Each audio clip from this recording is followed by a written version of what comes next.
सबसे मुश्किल, दुखदाई, पेनफुल किताब है।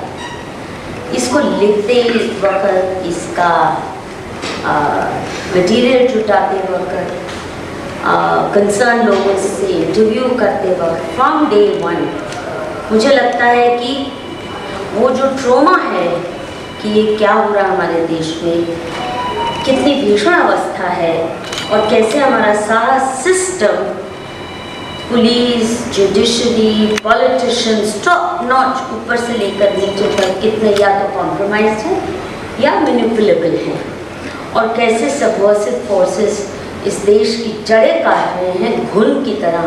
वो कहते तो हैं बहुत बार भी दीमक की दी जाती है, पर दीमक एक तरफी या एक मुखी नहीं है। बहुत भयंकर परिस्थिति है और इसलिए बहुत आसान नहीं रहा। It's been a traumatic book to write through a very difficult period of my life when I was in very bad health, etc. etc. चलो, सबसे पहले मैं आपको बताना चाहूँगी कि कायदे से इसका जो बुक विमोचन पहला होना था वो जम्मू में और रसाना गांव में उसी कालीवीर देवस्थान में होना था, जिसको बदनाम किया गया, जिसके ऊपर ये आरोप लगाया गया कि यहाँ पे लड़के को हफ्ता भर रख के गैंगरेप हुआ वगैरह वगैरह। पहली पुस्तक मैं वहाँ अर्पित कर चुकी हूँ, परंतु मैं जा नहीं पाई क्योंकि मेरी तबीयत बड़ी गड़बड़ हो गई और उस हालत में जाना संभव नहीं था। पर जल्द ही जम्मू जाना होगा। तो मेरी पहली पुस्तक बाबा कालीवीर के चरणों में अर्पित हो चुकी है। दूसरा, 4 सेक्शंस में आपने बहुत से लोगों ने ले भी लिया किताब। इसके 4 भाग हैं। एक तो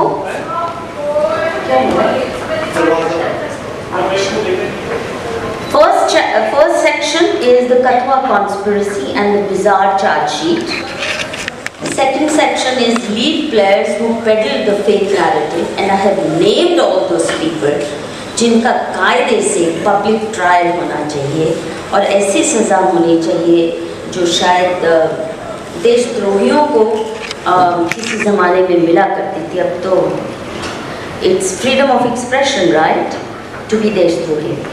फिर तीसरा चैप्टर है ग्रोस मिसजजमेंट और कैसे जज तेजविंदर सिंह, पठानकोट सेशन जज के जिन्होंने ट्रायल किया, उन्होंने कितनी वाहियात, कितनी माइंडलेस जजमेंट लिखी है। मतलब जाहिर है he is doing a political hit job and I have analysed it in detail.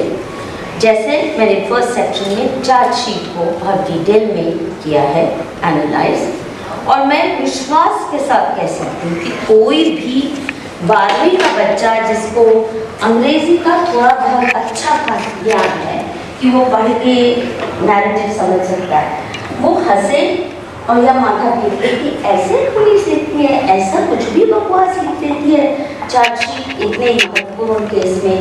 और final section is the wheel of Karma कि जिन जिन लोगों ने ये षड्यंत्र रचा, ये कैरी आउट किया, तो ईश्वर ने क्या उनको सज़ा दी। जैसे जज तेजविंदर सिंह के ऊपर ही तुरंत high court of Punjab and Haryana ने इन्वेस्टिगेशन शुरू कर दी। 2019 में उन्होंने जजमेंट दी और 2020 में he was being investigated by the High Court of Punjab and Haryana for gross corruption and misdemeanors unbecoming of a judge। तो ऐसे बहुत पे गाज गिर चुकी है। जैसे शुजात बुखारी जी ने बहुत गंदा रोल प्ले किया और फिर उनके फेलो जहादी से उनको उड़ा दिया, उनकी गोली से बेचारे ऊपर से ढाल गए। तो ऐसे बहुतों के साथ हुआ है, उनको ईश्वरीय सज़ा मिली है। हालांकि इस दुनिया में या हमारे शासन में तो सज़ा देने की अभी हिम्मत नहीं, वो तो मस्ती कर रहे हैं जो लोग जिन्होंने बहुत सा झूठ बोला और जो 8 इनोसेंट्स जिनको एक्यूज किया गया इस क्राइम में, और इनकार्सरेट किया वो आज भी बरी नहीं हुए हैं। हाई कोर्ट की जजमेंट कभी भी आ सकती है, उन्होंने अपील किया है पठानकोट की जजमेंट के बाद, और मैं इसी दृष्टि से लिखी है ये किताब कि उनके एक्विटल में इसका योगदान रहे और वहीं तक बात खत्म ना हो, पर जो मेरे निगाह में, जो मुझे विश्वास है, जो असली दोषी है उनको सज़ा और उस कटघरे में खड़ा किया जा सके और कड़ी से कड़ी सज़ा मिले। आप में से कुछ लोगों को याद होगा कि 8 Hindus of Kathua district were trapped on false charges of gang rape and murder of the girl from Kathua in January 2018. No other rape and murder case in India, either before or after, became such a global cause célèbre as this one. अच्छा, और हमारे Hindu amnesia की बात सुनी, हमारे किसी ने मुझे फ़ोन करके कहा, तो ये आपकी ऑटोबायोग्राफी है, you the girl from Kathua. जी, even though the Sessions Judge Pathankot has convicted 7 of the accused, I say with confidence, based on painstaking investigations spread over 3 years, that all the 8 are totally innocent and their incarceration is part of a sinister conspiracy at the behest of jihadis of J&K, with Pakistan behind them. I start my book with an appeal to the Honourable Judges of the Supreme Court to take note of the following. As per Section 228A of the Indian Penal Code, anyone publishing the name of a rape victim is liable to be punished with imprisonment for a term which may extend to 2 years and also a fine. The law also prohibits publishing or revealing the identity of a rape victim, especially if the victim is a child, through photographs or any other means. Further, under the Protection of Children from Sexual Offences, that is POCSO Act of 2012, बहुत वाहियात act है, पर फिर भी there is a bar on naming the victim child even in first information reports on rape. The protection of the identity of rape victims is mandated even for social media platforms. ये तो आपको पता ही होगा, rape victim की identity आप reveal नहीं कर सकते। On April 21, 2022, I typed the actual name of the girl from Kathua on the Google search engine, and I got more than 17,10,000 results in 47 seconds. This is quite a world record, and I have taken screenshots and they are published in the book. A search for Kathua rape case produced 19,10,000 results in 55 seconds on September 30, 2022. Welcome, Bakshi Sahib. With numerous photographs of the girl to boot. These figures pertain only to English language results. The search engine in Hindi produced 62,200 results on September 30th, 2022.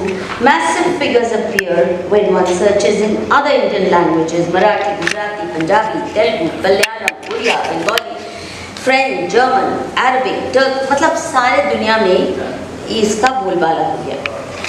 It's very interesting. Wikipedia, which has never before named any other rape victim in defiance of the law of the land. ये केवल हिंदुस्तान का law नहीं है। Welcome Sonal बहन, आ जाइए please.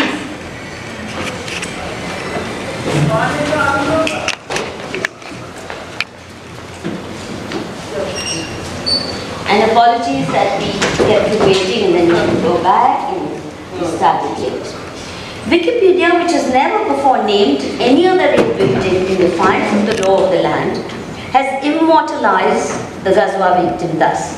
Quote कर रही हूँ मैं, the Kathua rape case involved the abduction, gang rape and murder of an 8-year-old Muslim girl, actual name given in Wikipedia, by 6 Hindu men and a juvenile in January 2018 in the Rasana village near Kathua in Jammu and Kashmir, India.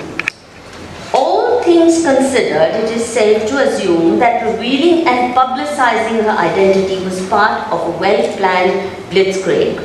Mehbooba Mufti, the then Chief Minister of J&K, her son posted dozens of tweets naming the girl from Katwa, the victim, the Gazwa victim.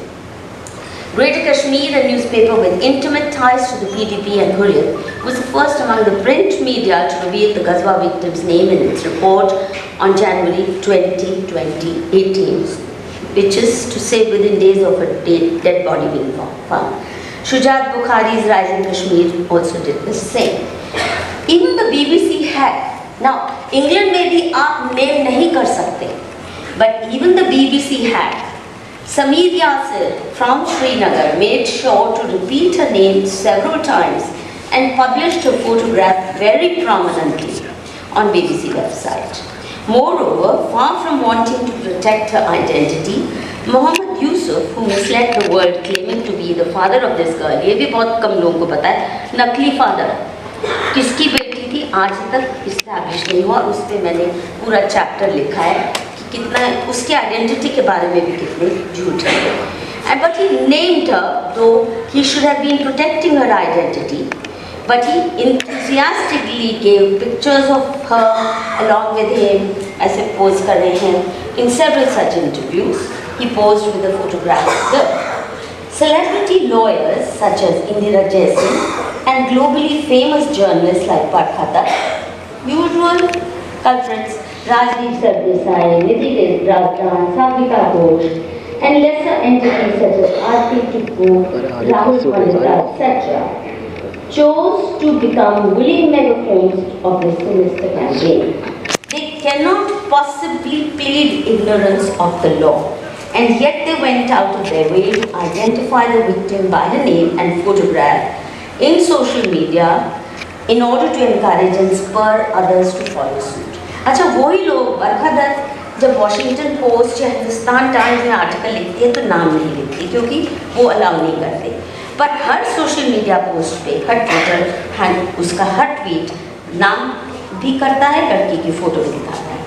And all these worthy celebrity journalists, including Indira Jaising, who can't say I didn't know about the law, they did so through multiple Facebook posts, tweets, videos on various social media platforms. Chapter 16, 17, 18 of my book provides 3 posts through which they knowingly and deliberately identified the girl by her actual name and photograph as part of a well-planned, well-orchestrated conspiracy to build a hysterical and malicious campaign against innocent Hindus of Katwa district.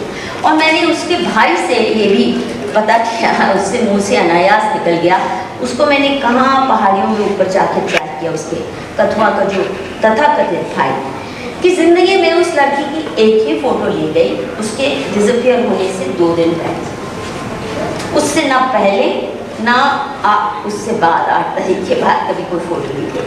Photo ली जाती है वो disappear होने की जैसे पूरी तैयारी थी, किसको गायब करना है और ये फेस दिखाना है, और आप जानते हैं वो मासूम सा चेहरा, वो आँखें कितने लोगों का दिल पसीज दिया.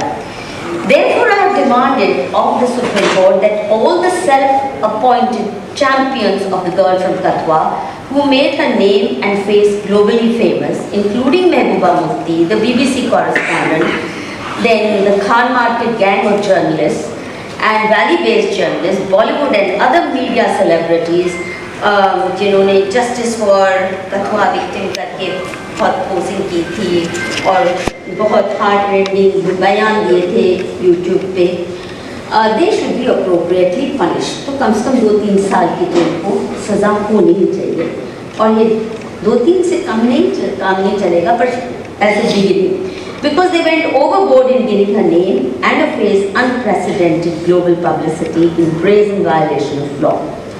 Now, दिसंबर 2018 में 11 दिसंबर 2018 में Supreme Court bench did pass a judgment that rape victims cannot be identified even after their death वगैरह वगैरह, पर तब तक ये globally famous हो चुकी है तो किसी ने परवाह नहीं की. और वो आज भी जैसा मैंने कहा 17 लाख एक सर्च में आते हैं, 19 लाख दूसरे सर्च इंजन से आते हैं, तो आप देखिए लाखों लोगों ने उसके ऊपर उसकी फ़ोटो और नाम के साथ पोस्ट किया हुआ है. In deference to the provisions of the anti-rape law, I have avoided identifying the girl from Katwa by her actual name. Instead, I have referred to her as the Ghazwa victim throughout this book. And the subtitle of the book, as you can see, describes her as a sacrificial victim of Ghazwa-i-Hind. The reason for naming her thus is as follows. As you well know, Ghazwa-i-Hind refers to the Islamic mandate and resolve that the day of Qiyamah will not come till all of Hindustan is converted to Islam. PFI ने तो घोषित भी कर दिया है कि 2047 तक हमारी तैयारी है आप सबको कटवा करके कन्वर्ट करने की, हम सबको, और हम बुर्का पहनाने की या जो भी निकाब. And we know what total Islamization involves from the experience of Pakistan, Afghanistan and even Bangladesh. My book is tried to establish with a plethora of evidence that the murder of this girl was executed during Mehbooba Mufti's tenure as CM of J&K with the intent to unleash a reign of terror in order to oust Hindus from Kathua district, which borders Pakistan, and change the religious demography of this district, much in the same way as has been done in Rajouri, Poonch, Doda, Ramban, etc.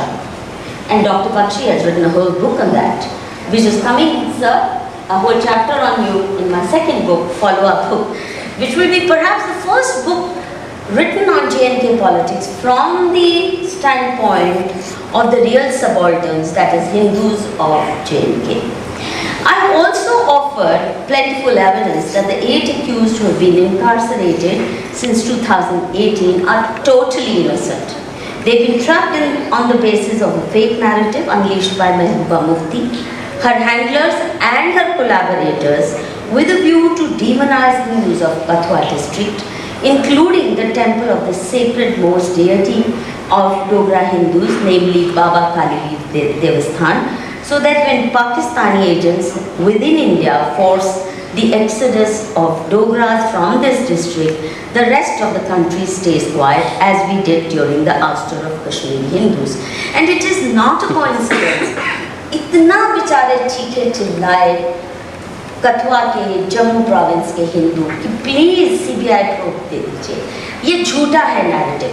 सारे बाकी देश के Hindu, we want justice, hang the killers, death to the rapists of the girl from Kathua करके, they were paying for their blood.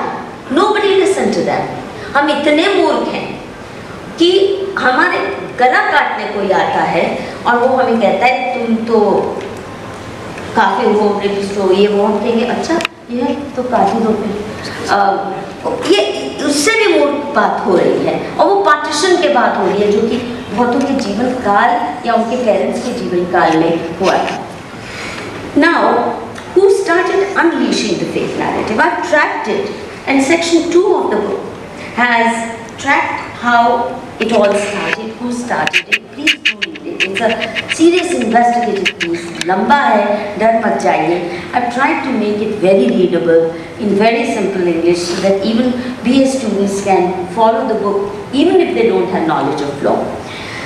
That it was a pre-scripted drama is evident from the fact that as soon as the body of the girl was found on January 17, 2018, even before the post-mortem was conducted, PDP activist Talib Hussain unleashed a hysterical campaign, freely using her actual name and photograph to garner sympathy, alleging that Santi Ram and Deepak Khajuria had raped and murdered her.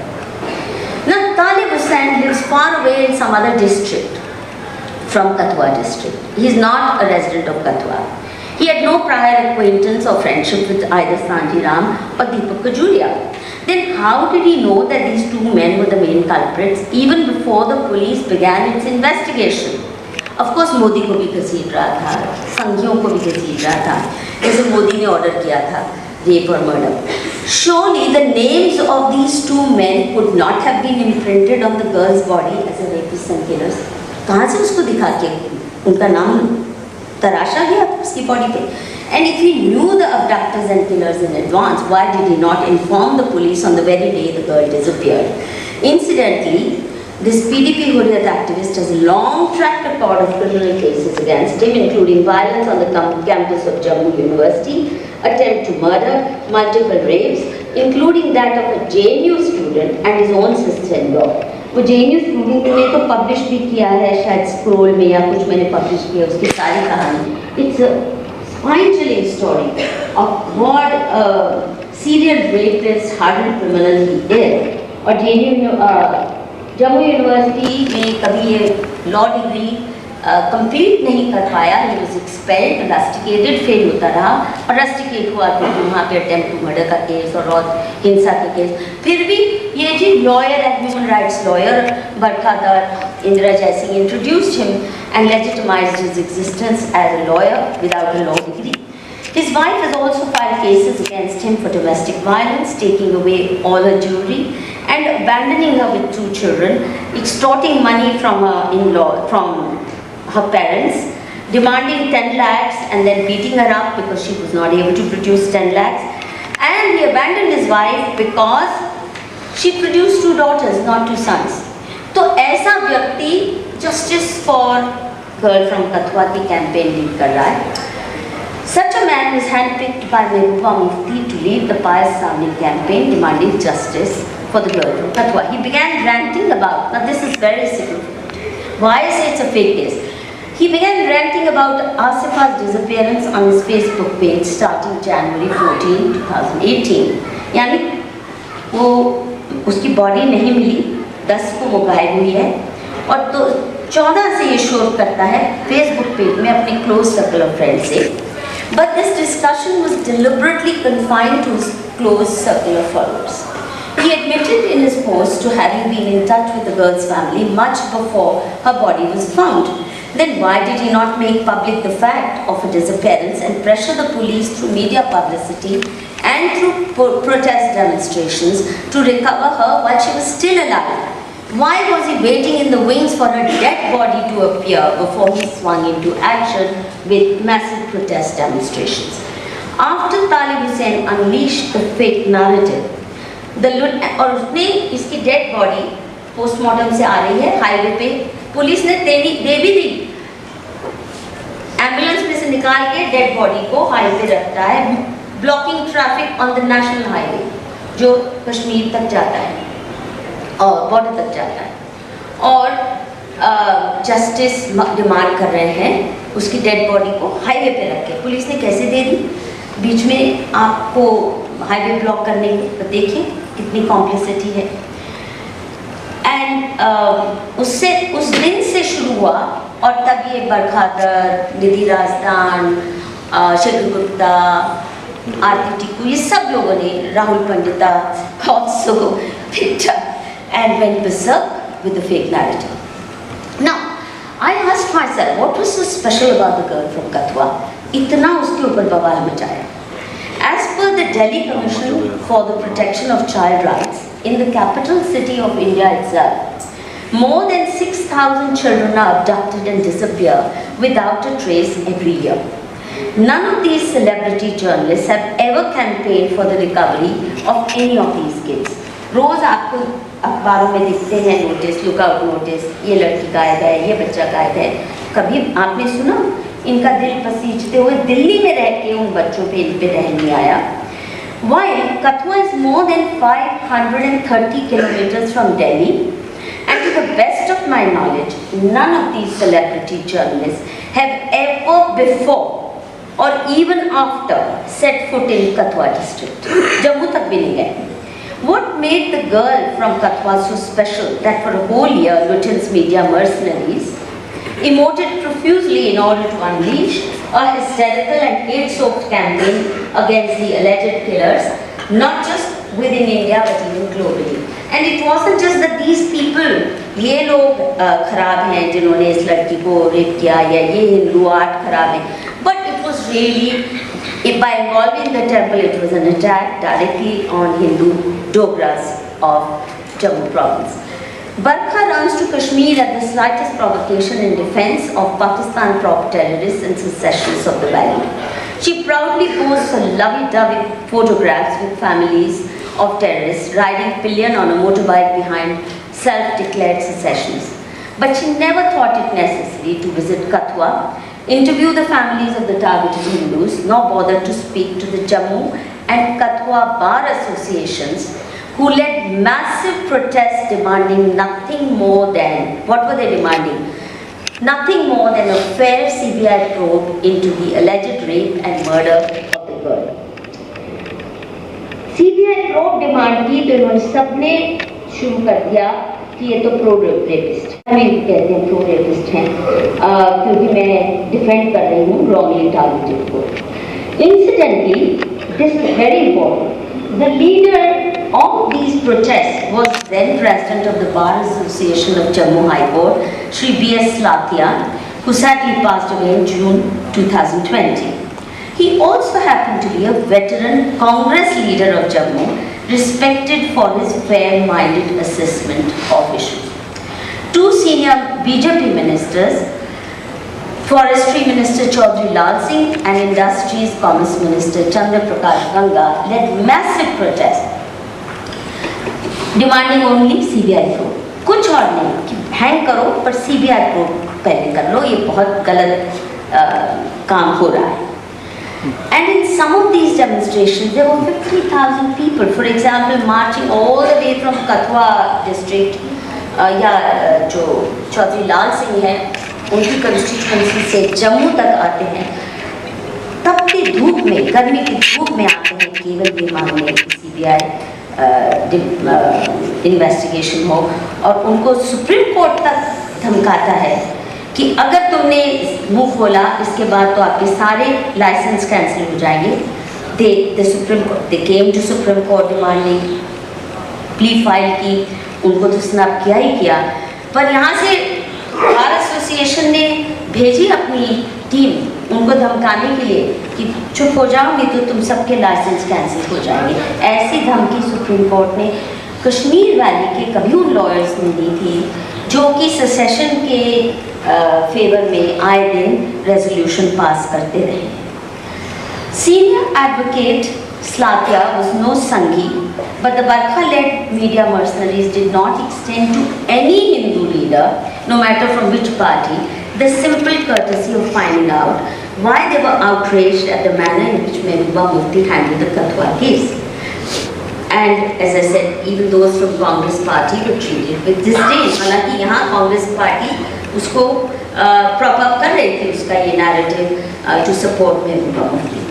But Barkha took great pains. अच्छा, एक तरफ सुनती नहीं है किसी हिंदू की बात, सुनती नहीं है विक्टिम्स की बात, सुनती नहीं है बार एसोसिएशन की बात, और ये दोनों मिनिस्टर्स को बाय द वे, हाँ अरे यहाँ पीएमओ ने सुल्तानी फरमान किया रिजाइन करो क्योंकि आप CBI प्रोब मांग रहे, they had to resign.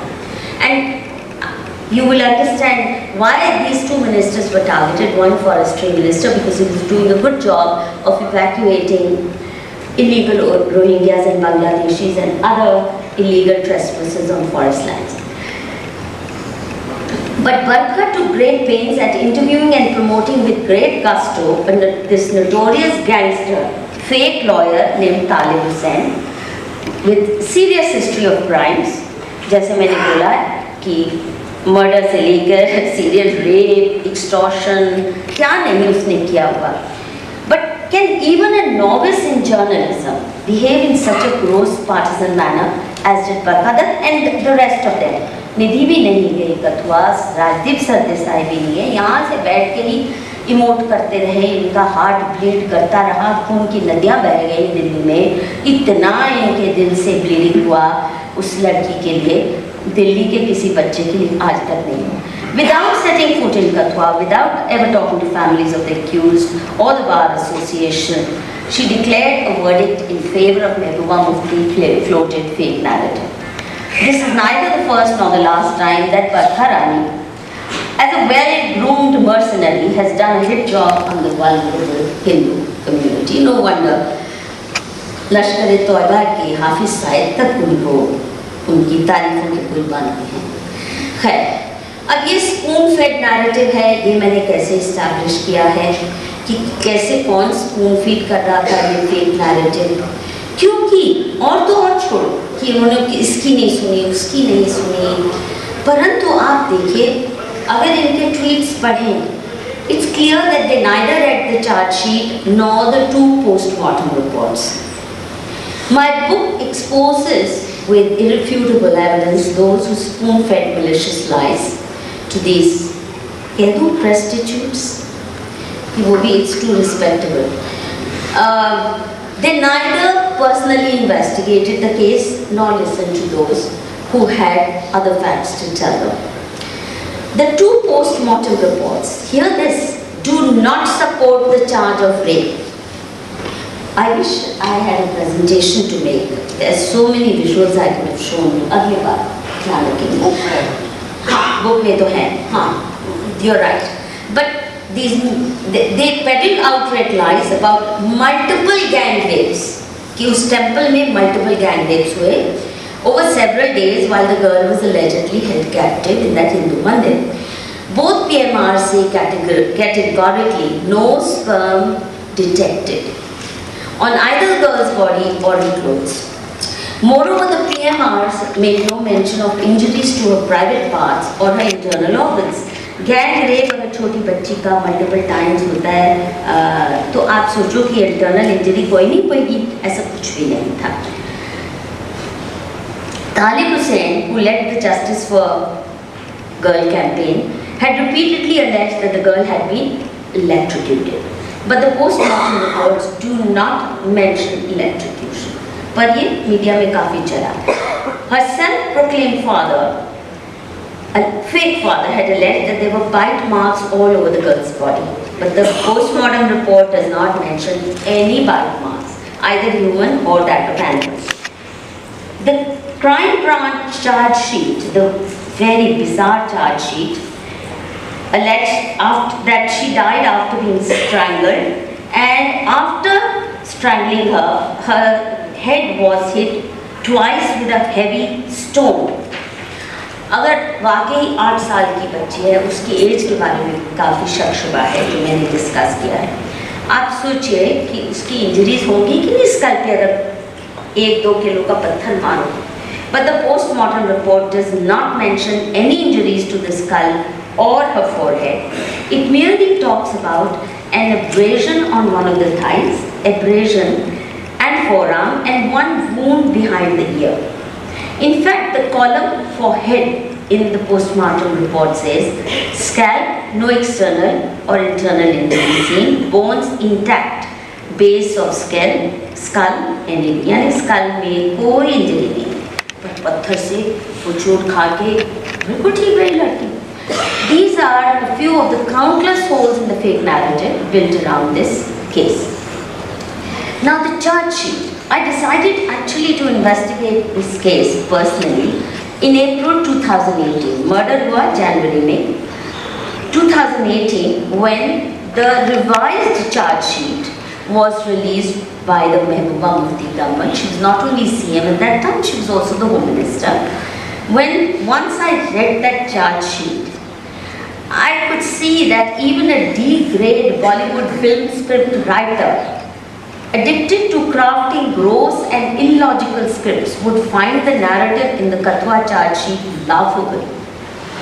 But these media mercenaries went overboard in legitimizing it. अब छोटा सा briefly बता देती हूँ क्योंकि सोनल बहन को जाना है. सोनल बहन, just a few minutes. पहली charge sheet, पहला arrest है, that's very important. These dates are important. Her body is discovered on 17th morning. अच्छा, और वो भी कहाँ? Forest behind Rasana village. छोटा सा village भी नहीं, hamlet है, 15-16 घर केवल. और उस गांव के बीचों बीच एक छोटा सा तबेला है, काऊ शेड, जहाँ उस गांव के लोग अपने भैंस या गाय बांधते हैं, रोज दूध लेने भी आते हैं वगैरह. 17 को बॉडी मिलती है and 18th morning Shubham, a teenager, nephew है सांजी राम का, वहाँ का किसी समय पटवारी था, रिटायर्ड पटवारी, उसको अरेस्ट करते हैं और कहते हैं they've cracked the case. उसको अरेस्ट कर लेते हैं, कोई नाम मात्र भी एविडेंस की ज़रूरत नहीं है, उसको अरेस्ट करके ले जाते हैं और कहते हैं कि अब हमने क्रैक कर दिया.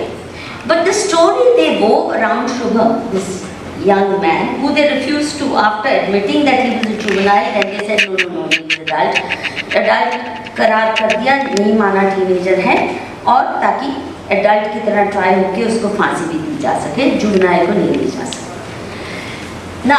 ये नैरेटिव क्या है कि वो लड़की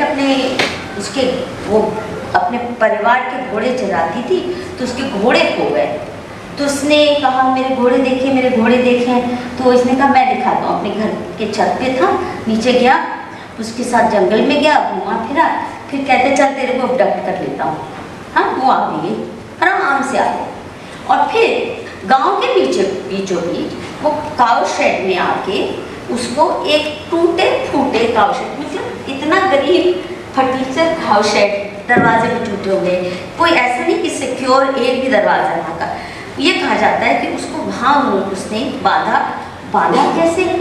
उसी के लड़की की सलवार के नाड़े से उसके हाथ और मुंह में एक रुमाल सो दिया, और फिर 6 दिन तक उसको रखा, फिर 7वें दिन कहते चल तेरे को घर छोड़ा।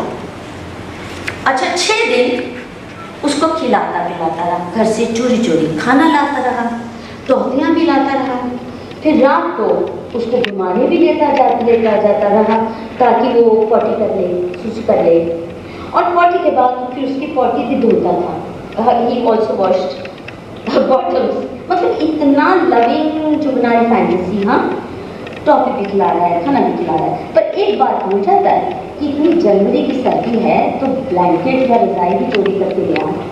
है ऐसी जगह में जहाँ सुबह शाम लोग अपने एनिमल्स को दूध करने आते हैं, चारा डालने आते हैं, उनको नहीं दिखी। और ये लड़की जब उसको खाना खिला रहा है या उसको शाम को मून लाइट रामदेव कराने ले जा रहा है, वो चिल्लाती नहीं, वो भागती नहीं, वो भी आ जाती है, आराम से कहती है अच्छा फिर मुझे नारे से बांध दे, मैं लेट जाऊँगी। मतलब आप सोचो, ये है जी।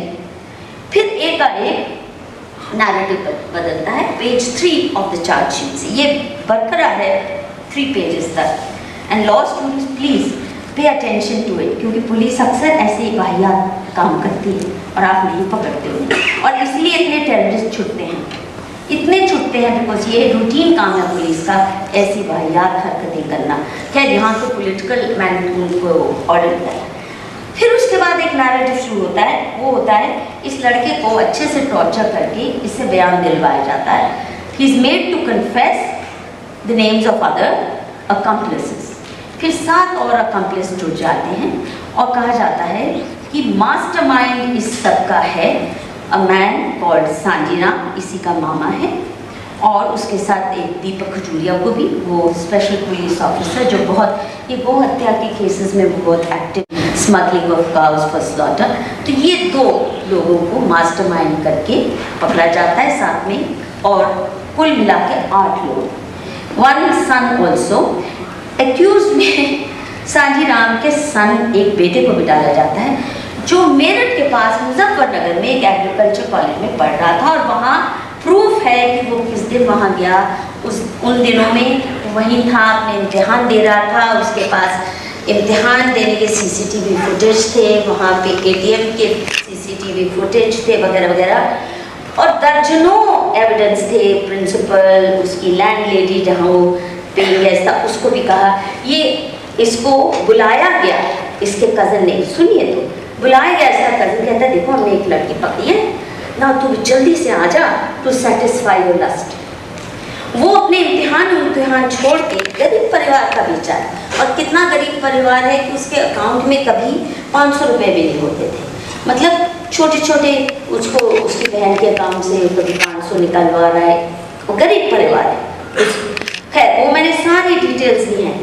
तो उसको कहते हैं तू सेटिस्फाई लस्ट करने आ जा, तो आ भी जाता है। ये नहीं बताते प्लेन से आया, ट्रेन से आया, बस से आया, कैसे पहुंचा, कि चार्टर किया प्लेन, और फिर आके 2 दिन तक भूल ही जाता है, वो सेटिस्फाई करने आया लस्ट, और फिर तीसरे दिन उसको याद आता है चलो गैंग रेप करते हैं वगैरह वगैरह। इतनी बिजार कहानी है। अच्छा शुक्र है सांजीराम को रेप में नहीं शामिल किया, but he was made complicit in facilitating the gang rape etcetera. और ये कहानी चलती है, फिर उनको डेड बॉडी की डिस्पोजल कैसे करते हैं? अच्छा, डेड बॉडी की डिस्पोजल कोई भी डिम्बिट भी होगा अपने पिछवाड़े में थोड़े छोड़ेगा, बिल्कुल घर के पीछे। जाहिर है जंगल था, गड्ढा खोदते, लड़की को दबा देते, कम से कम 1-2 मील दूर जाके, नहीं घर के पिछवाड़े में, just about 3 minutes walk from their own house, उसको डेड बॉडी को छोड़ा। इतने रिडिकुलस चार्जशीट है कि सच में those who wrote it need to be actually examined, psychiatric help they need, क्योंकि अगर झूठ भी बोलना है, तहजीब होती है झूठ बोलने की भी, और नहीं किसी बॉलीवुड स्क्रिप्ट राइटर को ही ले आते, इससे तो बेहतर लिख लेता जो घटिया क्रिमिनल नैरेटिव। एनीवे, और ये डेड बॉडी के मिलते ही Mehbooba Mufti unleashed the reign of terror. आनन फानन में इस लड़के को अरेस्ट करने के बाद 300-350 नौजवान और लोगों को अरेस्ट कर लिया कथुआ डिस्ट्रिक्ट के विलेजेस में। आनन फानन में इतना टेरर, और रात को आते थे कि दर्जनों गांव के, रसाना गांव इंक्लूडिंग, लोग निकल के अपने घरों को छोड़ के नेशनल हाईवे में, कूटा चौक कहते हैं उसको, वहाँ एक मंदिर है, एक बड़ा सा बरगद का पेड़ है, उसके नीचे बैठ के जाके और रात को कहीं बगल के स्कूल में सो जाते थे या मंदिर में सो जाते थे। महीनों तक कड़कड़ाती सर्दी में वो रहे, और केवल ये डिमांड सीबीआई प्रोब, और वो नहीं सुनवाई हुई, ना दिल्ली में और ना JNK में। और इतना टेरर था जैसे कि it was meant to actually facilitate exodus of Hindus, पर उनको उम्मीद नहीं थी कि रेजिस्टेंस इतनी तो होगी, लोगों ने गांव अबैंडन नहीं किए, पर धीरे धीरे निकलेंगे वहाँ से, क्योंकि वो ख़त्म नहीं हुई है ये कहानी, आज भी वो इनकार्सरेटेड हैं। और ये जो काउशेड की स्टोरी है, अब जैसा मैंने कहा कि इस मंदिर में जहाँ पे ला के रखा, अबडक्ट करके इन लोगों ने एक मंदिर में रखा। अब ये मंदिर ऐसा मत सोचिए कि बहुत कोई भव्य मंदिर है, रेक्टेंगुलर स्ट्रक्चर है, डब्बा सा, और वहाँ से यहाँ तक मैक्सिमम, मतलब मैंने डायमेंशंस भी दी हैं अपनी किताब में, तो it's a rectangular structure with 3 doors, 3 doors की एक चाबी, क्योंकि 3 गांव की एक सामूहिक ये मंदिर था, और 3 गांव के एल्डर्स एक चाबी रखते थे ताकि कोई भी आए यहाँ पे पूजा अर्चना करे, दिया जलाए, जो भी करना है 3 गांव के लोग। दूसरा, तीनों या 2 तरफ कम से कम, और डोर भी और विंडोज भी ऐसी हैं कि सी थ्रू हैं, यानी nothing to block the view, कोई कर्टन्स नहीं है, ग्रिल है और वायर मेश है। सो बाहर से आप, और मैंने पिक्चर्स दी हैं, आराम से सारे अंदर का व्यू देख सकते हैं, आता जाता भी कोई देख सकता है। अब 6-7 दिन उस लड़की को वहाँ रखा। उस दौरान जबकि रूटीन वर्शिप वाले लोग तो आते ही थे, थोड़े बहुत जैसे आते थे ये गांव के मंदिर में, परंतु लोहड़ी और मकर संक्रांति, पहले मकर संक्रांति की लोहड़ी, इन दोनों दिनों में आप जानते हैं हिंदुओं के लिए पावन पर्व माने जाते हैं, तो सेलिब्रेशन होती है। भंडारा दोनों दिन हुआ, मॉडेस्ट भंडारा हो, भले ही खिचड़ी खिलाई हो, परंतु हुआ भंडारा, कीर्तन हुआ, सब कुछ हुआ।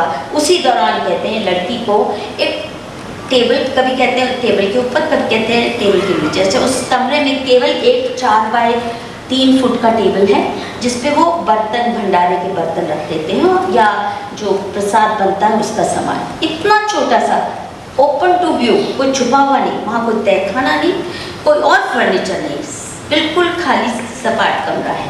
उसमें जो हाइड करके रखा इन दिनों में भी, और गैंग रेप भी करते जाओ, किसी ने नहीं देखा। उसी मंदिर में उसकी self confessed family, fake family I भी, उन्होंने भी नहीं देखा कि ये लड़की टेबल पे है नीचे। और फिर 6-7 दिन रख के कहते हैं अच्छा चलो अब बहुत हो गया, अब इसको मारो। और फिर मैंने बताया पोस्टमार्टम क्या कहता है, और ये क्या कहते हैं कि उसको स्ट्रैंगल किया और फिर अपने ही पिछवाड़े में फेंक दिया। मतलब इतना षड्यंत्र किया जिसमें 3 पुलिस वाले भी शामिल हैं, उनको बॉडी का डिस्कार्ड करना भी नहीं आया। So anyway, also money trail not established. ये कहा गया कि अपना बेटे को वहाँ से बुलाया टू सेटिस्फाई हिज लस्ट, तो बहुतों इतने 4 लाख पैसे इसको दिए, पुलिस वाले को उसको दिए, कोई मनी ट्रेल इस्टेब्लिश नहीं हुआ। And as per law you can't establish the money trail, you can't prove कितना पैसा था भी उस अकाउंट में और वो दिया गया, then the case falls flat. In any case जब उसका बेटा बरी हो जाता है, क्योंकि सीसीटीवी एविडेंस है कि वो कथुआ के कहीं पास था नहीं, मेरठ मुजफ्फरनगर में था, तो इसका मतलब बाकी सारा केस भी झूठ बन जाता है, क्योंकि वो एक प्राइम एक्यूज्ड है। पर नेटिव जज साहब पहले तो मानने को तैयार नहीं थे, बड़ी रिलक्टेंटली उनको एक्विट किया और एक्विट करने के बाद बाकियों को 3 लोगों को आजीवन कारावास, डेथ पेनल्टी अभी नहीं दी। परंतु इसका जो फेक फादर है ये कोर्ट में पहुंच गया है कि उसको छोड़ना नहीं चाहिए था, इसको भी डेथ पेनल्टी मिलनी चाहिए जिसको छोड़ा है, इतना स्ट्रॉन्ग एविडेंस के बाद। नहीं, ये बिल्कुल झूठ है, और ये नहीं कहता कि मेरे पास सच्चाई क्या है, कहता नहीं ये झूठ है। बस देखिए, मजहबियों के लिए बहुत है, कह दे सत्तन से जुड़ा, कह दिया तो कर दो। तो उसके बाद जज साहब जिस तरह की आउटरेजस जजमेंट है, क्या बताऊं। अच्छा, दूसरा एक छोटी सी बात before I round up, the case was, this is perhaps the first time that a case has been transferred to another state of India at the behest of the chief minister of that state. Mehbooba Mufti उस वक्त chief minister हैं, पर कहते हैं नहीं JNK में न्याय नहीं मिल पाएगा, इस केस को ट्रांसफ़र किया जाए। और इंदिरा जय सिंह और ये सारे फॉरेन फंडेड NGO लॉयर्स हैं, ये लग जाते हैं, और सुप्रीम कोर्ट तो for ever willing to oblige। तो पठानकोट के एक बहुत हाईली कॉम्प्रोमाइज जज को ये केस सौंप दिया जाता है, ताकि उसको महबूबा मुफ्ती के मन मर्जी का फैसला मिल जाए। और जैसा मैंने कहा, कोई एविडेंस नहीं है, जो एक ही चीज़ है जिसके आधार पे केस बनाया गया, वो है confession under torture. And those of you who know law know that police की कस्टडी में रहने के वक्त कोई कन्फेशन एडमिसिबल एविडेंस माना नहीं जाता, पर यहाँ पे वो इट बिकेम सीक्रेट। और जज साहब यहाँ तक उल जुलूल बातें उठाते, वो था भी मंदिर, प्रूव कि वो वहाँ लोड़ी हुई, प्रूव कि वहाँ ये हुआ वो हुआ, रसीदें हैं, उसका बैंक अकाउंट कहाँ है। छोटे से गांव का मंदिर, कहते हैं जी बैंक अकाउंट दिखाओ, पोस्टर छापे थे, रसीदें छापी थी, छोटा सा भंडारा खिचड़ी का, तो उसका हिसाब किताब दो, क्योंकि उन्होंने कहा नहीं हम रखते ही नहीं है, लोग अपने घरों से सामान लाते हैं, उससे भंडारा बन जाता है। And he was not satisfied, so is challenging कि वो मंदिर है भी कि नहीं है। और एविडेंस, रियल एविडेंस है नहीं, फेक विटनेसेस प्लांट किए गए, और असली विटनेसेस बहुत से ड्रॉप कर दिए गए, जिनके पास बहुत से ऐसे एविडेंस थे कि ये बकवासबाजी है सारी की सारी। और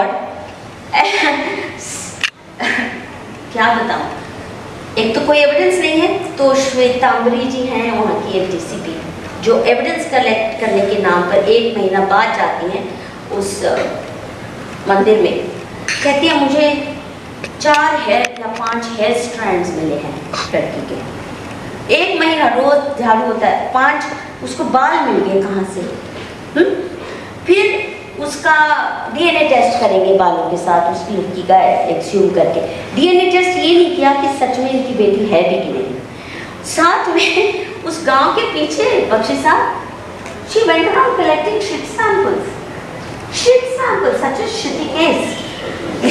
I mean actually collecting shit samples, किसकी shit collect कर रही थी, ये न्यूज़ ने बताया। अभी किसको सुन रही मैं, और कौन सूंघता है जाके shit को, बताओ।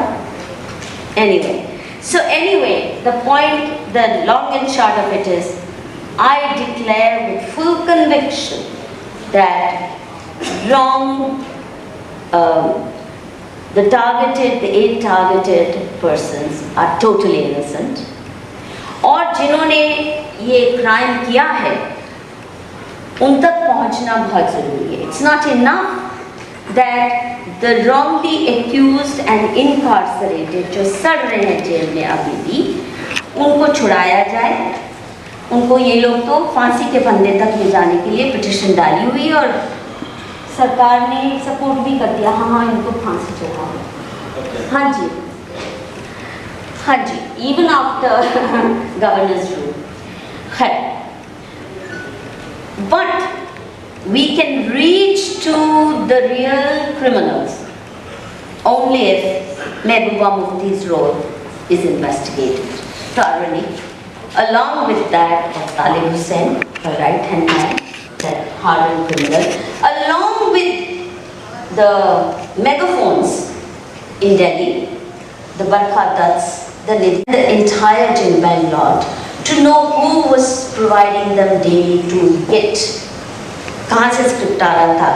महबूबा मुफ्ती अपने से तो नहीं इतना ब्रिलियंट काम कर सकती, तो ISI भेज रहा था क्या, कौन भेज रहा था, क्योंकि कैसे डेली इनको सप्लाई हो रहा है और रोज़ फिर सभी के सभी इकट्ठे लग जाते हैं मेगाफोन बनने की। So this really is what my aim in writing this book, and I hope those of you who read it will not only help it reach a wider audience, but if necessary, some of us jointly should go to the Supreme Court and say, this is actually the evidence based on painstaking research. Please compare the narrative in the charge sheet and the judgment and tell us, ऐसे ऐसे आप जज और ऐसे ऐसे आप investigative officers रखते हो, ऐसे ऐसे एविडेंस के आधार पे आप लोगों को फांसी के फंदे तक पहुंचा रहे हो।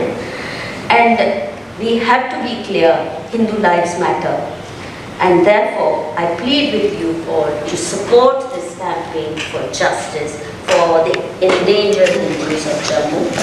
नहीं तो उनका वही हाल होगा जो कश्मीरी हिंदुओं का हो चुका है वैली में। धन्यवाद।